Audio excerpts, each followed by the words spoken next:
کہ ہمیں ضرورت ہے اللہ کی طرف لوٹنے کی، ہمیں ضرورت ہے اللہ کے نبی کی تعلیمات کی طرف لوٹنے کی، کیونکہ اخلاق حسنہ کا جس طرح سے آج امت مسلمہ کے اندر جنازہ نکالا جا رہا ہے، ایک بوڑھا شخص اس بات پر پریشان ہوتا ہے کہ وہ کئی چھوٹے بچے سے بات کر لے گا اگر تو وہ اس کی عزت اتار دے گا۔ یہی اگر ہم پچھلے دور کے اندر جا کر کے دیکھیں تو بڑا شخص ایک دم مطمئن رہتا تھا چھوٹے بچے سے بات کرتے ہوئے، اور اسے یہ خیال بھی رہتا تھا کہ اگر میں چھوٹے بچے کو کسی بات پر ڈانٹوں گا بھی تو وہ میری بدتمیزی نہیں کرے گا۔ آج کے دور کو دیکھ لیں تو بوڑھا آدمی تو پریشان ہوتا ہے کہ بھائی میں اگر کوئی بات اچھی بھی کہہ دوں گا تو آج کا نوجوان مجھے گالی دینے پر بھی آمادہ ہے۔ یہ اخلاق کا آج ہمارا جنازہ نکلتا جا رہا ہے۔ کیوں؟ کیونکہ ہم نے اللہ کے نبی صلی اللہ علیہ وسلم کی تعلیمات کو پس پشت ڈال دیا۔ اور آگے بڑھ کر کے شکیل بن حنیف نے ایک کتاب لکھی جس کا نام ہے مہدی کی آمد کی پیشین گوئیاں، اور اس کتاب کے اندر انہوں نے ان احادیث کو لکھا کہ جس کے ذریعے سے ان کا جو دعویٰ ہے کہ وہی مہدی ہے، وہی عیسیٰ ہے، اس کو ثابت کر سکیں۔ اور سب سے پہلی جو حدیث انہوں نے پیش کی ابن ماجہ کی، وہ حدیث یہ ہے لا مہدی الا عیسیٰ۔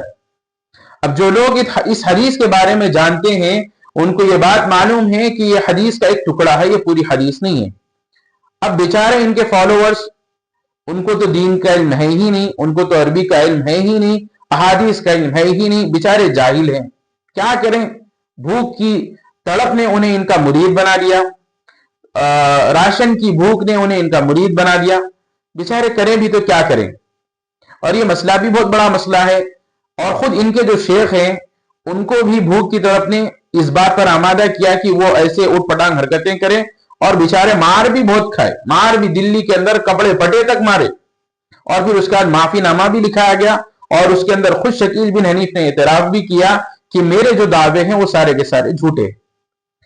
بہرحال ہم اس حدیث کی طرف بڑھتے ہیں، اور میں جو لوگ اس کے ماننے والے ہیں ان کے لیے میں اپنی ویڈیو کے اوپر یہ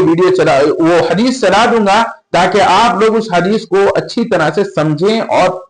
اس کے اوپر غور کریں۔ اور اس حدیث سے آپ علیہ السلام کا جو مقصود تھا وہ عیسیٰ علیہ السلام کی فضیلت کو بتلانا تھا، یہ نہیں بتلانا تھا کہ امام مہدی اور عیسیٰ دونوں ایک ہی تھے، یہ بتلانا مقصود نہیں تھا۔ اور اس سے آگے بڑھ کر کے میں آپ لوگوں کو یہ بات کہہ دوں کہ یہ حدیث موضوع ہے، اور حدیث موضوع کے ذریعے سے عقیدے کو ثابت نہیں کیا جا سکتا۔ اور آپ لوگوں کو یہ بات سن کر کے حیرت ہوگی کہ جناب شکیل بن حنیف اس بات کا بھی دعویٰ کرتے ہیں کہ وہ وہی کام کرتے ہیں جو اللہ نے انہیں ذمہ داری دی ہو۔ کوئی مسلمان ایسا نہیں ہے جو اس بات کو تسلیم کر لے کہ شکیل اللہ سے ہم کلامی کرتا ہو، شرم مگر شکیل کو آتی نہیں۔ اور شکیل بن حنیف اپنے آپ کو ثابت کرنے کے لیے بخاری شریف کی ایک حدیث کو کوٹ کرتا ہے جس کے راوی حضرت ابو ہریرہ رضی اللہ تعالی عنہ ہے، اور وہ کہتا ہے کیف انتم اذا نزل ابن مریم فیکم وامامکم منکم۔ جب ہم تمام لوگوں کو یہ بات پتا چل گئی کہ شکیل نے اس حدیث کو اس لیے پیش کیا کہ اس کا دعویٰ صحیح ہو جائے، تو یہاں رک کر کے میرا سوال اس کے ماننے والوں سے ہے، کیا آپ ایسے انسان کو امام مہدی یا عیسیٰ مان سکتے ہیں جس کو عربی کا عین کا بھی علم نہیں ہے؟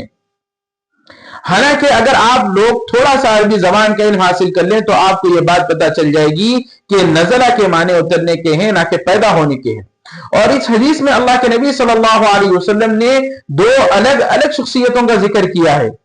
اور آپ کے شکیل بن حنیف نے امت کو دھوکہ دیتے ہوئے دو شخصیتوں کو ایک ثابت کر کے تمام امت کو گمراہ کر دیا، جیسے کہ ان کے ماننے والوں کو انہوں نے گمراہ کیا۔ اور اگر شکیل کے مطابق اس حدیث کو مان بھی لیا جائے کہ جس حدیث کو انہوں نے اپنے دعوے کے طور پر پیش کیا، اگر شکیل کی اس حدیث کو مان بھی لیا جائے کہ حضرت عیسیٰ علیہ السلام پیدا ہوں گے، تو ایسے بہت سارے سوالات جنم لے لیں گے جس کا حل کرنا کسی کے بھی بس کی بات نہیں ہے، اور قیامت تک وہ سوالات کبھی حل بھی نہیں ہو سکتے۔ فار ایگزامپل میں آپ لوگوں کے سامنے چند سوالات رکھ دیتا ہوں۔ سب سے پہلا سوال یہ پیدا ہوگا عیسیٰ علیہ السلام کے ماں باپ کا نام کیا ہوگا؟ اس کا جواب قیامت تک کوئی نہیں دے سکتا۔ دوسرا سوال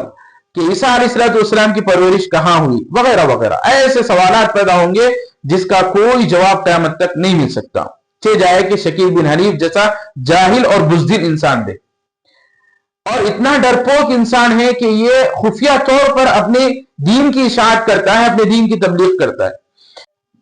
اور میں نے آپ لوگوں سے شروع ویڈیو میں ہی کہا تھا کہ میں آگے بڑھ کر کے یہ بتلاؤں گا کہ اس کا طریقہ کار کیا ہے، کس طریقے سے یہ اپنے مذہب کی تبلیغ کرتا ہے، اشاعت کرتا ہے۔ آپ لوگوں کو سن کر کے حیرانگی ہوگی کہ اس کے ماننے والے اکثر لوگ ایجوکیٹڈ ہیں، اس کے ماننے والے اکثر لوگ تبلیغ سے تعلق رکھتے ہیں۔ آپ کو یہ سن کر کے حیرت ہوگی کہ اس کا طریقہ کار کیسا ہے۔ سب سے پہلے یہ کسی کو ٹارگیٹ بناتے ہیں، جب وہ ٹارگیٹ سیٹ ہو جاتا ہے پھر اس سے ملاقات کرتے ہیں، پھر دوسری ملاقات چند دنوں بعد کرتے ہیں، اس دوسری ملاقات میں سامنے والے کا تعارف لیتے بھی ہیں اور اپنا تعارف کراتے بھی ہیں، پھر تیسری ملاقات کے اندر سامنے والے کی خوبیاں اور بڑائیاں بتلاتے ہیں، پھر چوتھی ملاقات کے اندر ان خوبیوں سے اپنے آپ کو متاثر بتلاتے ہیں اور سامنے والے کی دعوت کے خواہش مند ہوتے ہیں، اور اسی دعوت کے اندر یہ سامنے والے کو تول لیتے ہیں کہ اس کے پاس کتنا دین کا علم ہے یا کتنا دین کا علم نہیں ہے۔ جب انہیں اس بات کی اچھی طرح سے تحقیق ہو جاتی ہے کہ سامنے والے کے پاس دین کا علم نہیں ہے، تب جا کر کے یہ اپنے جال کو اس کے پر پھیلاتے ہیں اور اسے شکیل بن حنیف کا مرید بنا دیتے ہیں اور اس کے پاس سے ایمان جیسی عظیم نعمت کو چھین لیتے ہیں۔ اور اس کے اندر ذمہ دار کون؟ ماں باپ، کہ انہوں نے اپنے بچوں کی دین کی فکر نہیں کی، انہوں نے یہ بات کو ضروری نہیں سمجھا کہ اللہ کی معرفت اپنے بچوں کو کرائیں، انہوں نے اس بات کو ضروری نہیں سمجھا کہ رسول اللہ صلی اللہ علیہ وسلم کی تعلیمات سے اپنے بچوں کو آشنا کرائیں۔ افسوس ہوتا ہے یہ سن کر کے ہمارے اتنے بچے شکیل بن حنیف کے شکار ہو گئے اور اپنے دین سے ہاتھ دھو بیٹھے۔ میری یہ ویڈیو بنانے کا مقصد یہ نہیں ہے کہ میں لوگوں کے اندر انتشار پھیلاؤں، میری یہ ویڈیو بنانے کا مقصد صرف اور صرف یہ ہے میں آپ لوگوں کو آگاہ کروں اور ان کی کرتوتوں کو آپ کے سامنے رکھوں تاکہ میں بھی بچ سکوں اور میری نسل بھی بچ سکے اور میرے مسلمان بھائی اور بہن بھی بچ سکے۔ اس کے علاوہ میرا کوئی اور مقصد نہیں ہے۔ اللہ تعالیٰ سے دعا ہے کہ اللہ تعالیٰ ہم سب کو سیدھے راستے پر چلائے اور گمراہی سے، ضلالت سے ہم سب کی حفاظت فرمائے۔ وما علینا الا البلاغ۔